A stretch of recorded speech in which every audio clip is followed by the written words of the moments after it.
play. Want to see us compete against somebody else.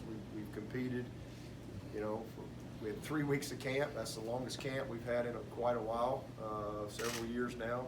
Our camp has been a couple weeks, but school starting a week later gave us an extra week of camp when you're not on the 20-hour clock and all that stuff. So it was a really good camp, but a lot of competition on our practice field. And I love how the guys showed up every single day and brought it. We got a committed group. We've got a team that's really fun to work with, and I think that we got excellent leadership, but probably more than anything, I just like the attitude of this team. I like their attitude, I like their work ethic, and I think there's a lot of character in this group. So those are intangibles that win, and I think this team has a lot of great intangibles to go along with the measurables that you need to be successful at this level too. So again, been a good camp. We're a healthy team. Man, that's been a blessing for us, and we're in a much better spot than we were this time last year, and hopefully that can be a trend for us this year. Obviously we got two guys that are two deep guys for us, in Adam Randall and Xavier Thomas that are out for this game, but both are trending in a really good direction. Adam is full speed. He's working on the scout team every day this week and next week, and really just taking every rep, because that's kind of really the last little check for him. And Xavier's doing great. So we're in a good spot there, and guys are ready to get to Atlanta and play. For us, all the openers are hard always. I think for everyone, the opener is typically the toughest game to prepare for, just because you got so much time. You got no tape. You look at last year's tape, but it's new coaches galore, new coordinators. Everybody's got their own thing, and then you've had forever to get ready, and you don't have any video evidence kind of confirming what you think they may do. So you have to prepare for a lot in these type of games, and then you throw in the fact that, hey, this is a conference game. This is league play, and it's on the road. So this is always a hard game to get ready for, but especially challenging this year because Georgia Tech's got a bunch of new faces. A bunch of new faces across the board on the coaching staff and with their personnel on the field. So there's a lot of unknowns as we go into it. So it's really about us knowing what we need to do and knowing who we are and our plan and how to apply what we do to whatever we see. And then making the right adjustments as we get into the flow of the game. Again, excited about getting down there. We've never played in Mercedes-Benz. I think I've been there one time. I went to a Falcons game. Beautiful arena, and excited to experience that. But again, for us, conference play right out of the gate, our focus is to really just achieve our first goal, and that's win the opener. And that may seem like a simple goal, but if you look at how that applies to the championships at Clemson, there's been 26 conference championships at Clemson. In all the leagues we've been in historically, and Clemson is 23-2-1. Those championship teams are 23-2-1 in winning the opener. So it's a pretty significant game when it comes to a championship team. And for us, I'm seven, and our 7 ACC championship teams, we won the opener. Every single one of those teams. Our 6 playoff teams, they all won the opener. All right. We didn't win the league last year, and we didn't win the opener. And our goal was simply to try to find a way to achieve the first goal, and then we go from there. So again, excited to see us play, see where we are, how we can improve, and go from there. But also had a real great opportunity yesterday to speak to the Children's Healthcare Hospital there in Georgia, and got a chance to visit with some of the patients, but I had a sweet little girl named Hannah Evans, and she's 13. And so I told her I'd give her a shout out today. So Hannah, there's your shout out. I enjoyed visiting with you. They had me on a robot, and I was roaming around the hospital. I could drive it with my keyboard. It was pretty cool. So really good experience, and something that was made possible by Chick-fil-A and the kickoff thing that they got going on. So a lot of fun yesterday. With that, we'll take your questions. Trey Williams. He's good. Ready to go? Coach, it was a weird game against Tech last year, the lightning delay, and turned into a real dogfight. And I'm sure your guys would have a lot of excitement going into this game regardless, but I imagine the fact that it was so close last year gives your guys a lot of respect for Tech.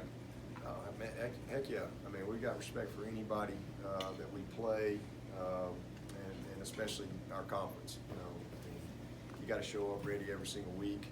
We were fortunate to find a way to win the game last year, and we know that we got to do some things better, and we had some opportunities that we didn't capitalize on.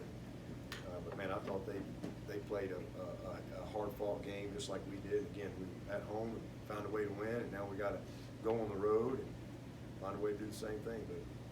But they'll be as excited as we are. And both of us are undefeated, and one of us is going to come out with a loss. So being excited don't get it done.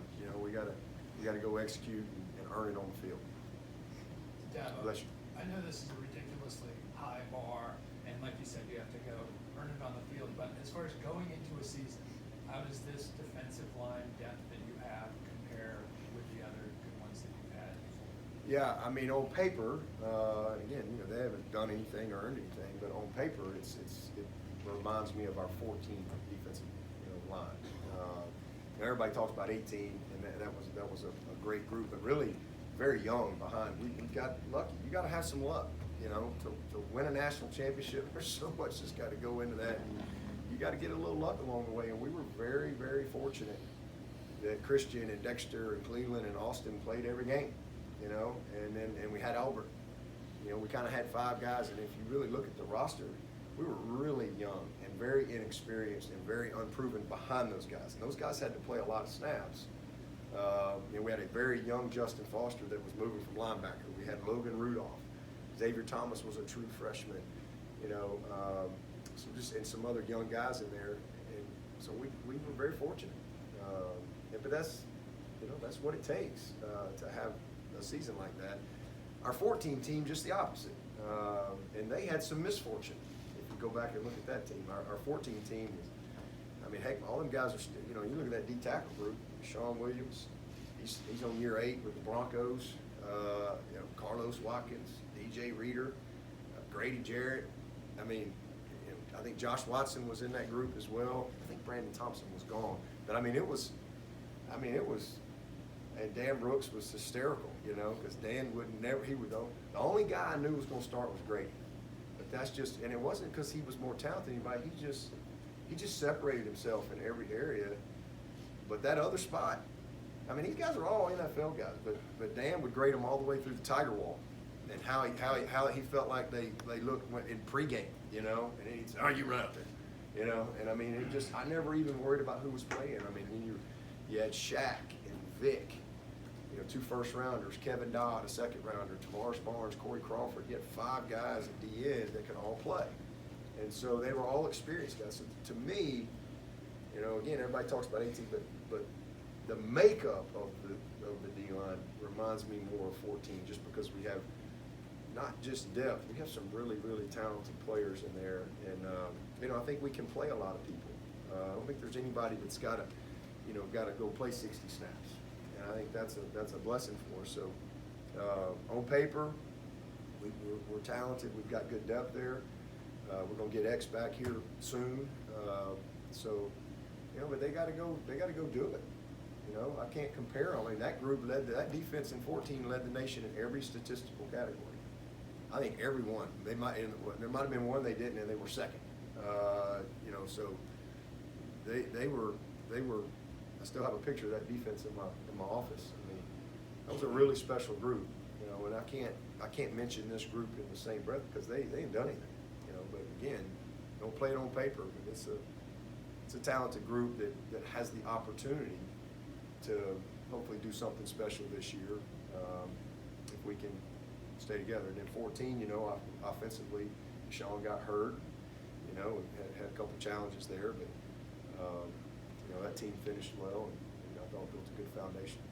With your running back group, and the game circumstances will dictate it, but is the goal to maybe give the three guys in the depth chart, kind of balance it out and give them equal carries? How's that rotation going to work? What's a No, I don't think we're going into a game with, okay, hey, this guy gets 10 carries and this guy gets 10 carries and this guy gets, you know, I mean, I think you got to just pay attention to the game and the flow of the game. And, you know, you got to have instincts, and some guys are hot. You know, somebody gets hot every now and then, and you got to see that. But the goal is definitely to lean on all those guys, and they're all going to play in every situation. There's not a single situation that I don't trust, you know, Kobe and Maffa and Shipley in. You know, they all do similar things, but yet they all are different and unique in their own way. And so trust them. They're all going to have big moments for us. So, you know, they just got to go play, and we'll do a good job of. And then sometimes the game dictates things, you know, as far as rhythm and possessions, and you know, how long is the drive? You know, maybe you score in 3 plays. You know, so all those plans kind of go out the window. Maybe you got a 15-play drive, 10-play drive. So we'll use them, and really fortunate to have, you know, those 3 guys. They've had a great camp, and they're excited about it. And the best thing is they're very selfless, and they really support each other. They want each other to be very successful, and they're a close group. You know, Shipley and Maffa are roommates. It's a really tight-knit group, and they understand that you know, they're gonna be stronger together. Coach, Mitch Hyatt was the first true freshman to start for you on the offensive line as a true freshman. What has Blake Miller done in August to really earn your trust? Same thing Mitch did, except he's bigger, stronger, longer, but similar demeanor. You know, as Mitch. I mean, he's just. I think Mitch was maybe 290, maybe that when he came in here and started as a freshman. But just similar characteristics. I mean, Blake he's a giant, and he's one of the strongest kids on the team. It's just amazing to see a high school kid come in here like that. Just rare.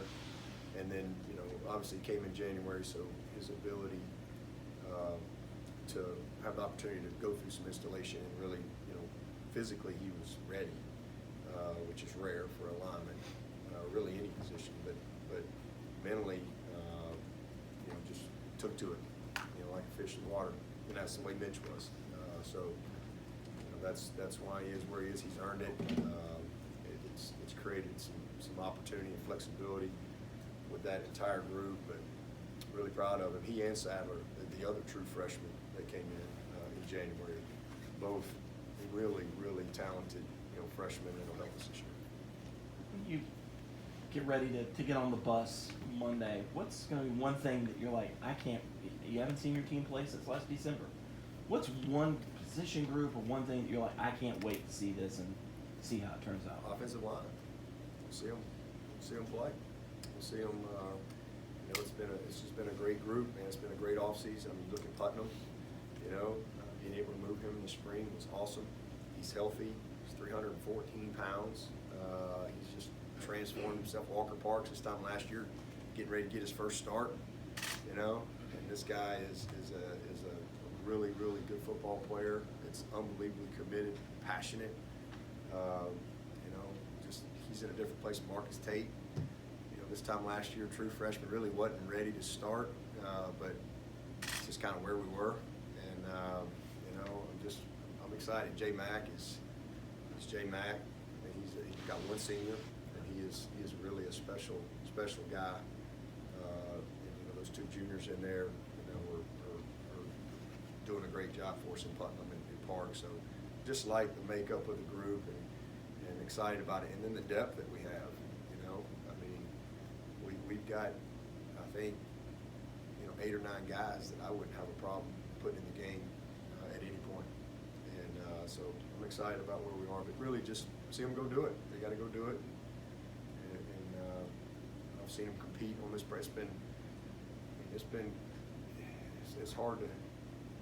It's hard to come to practice every day at Clemson.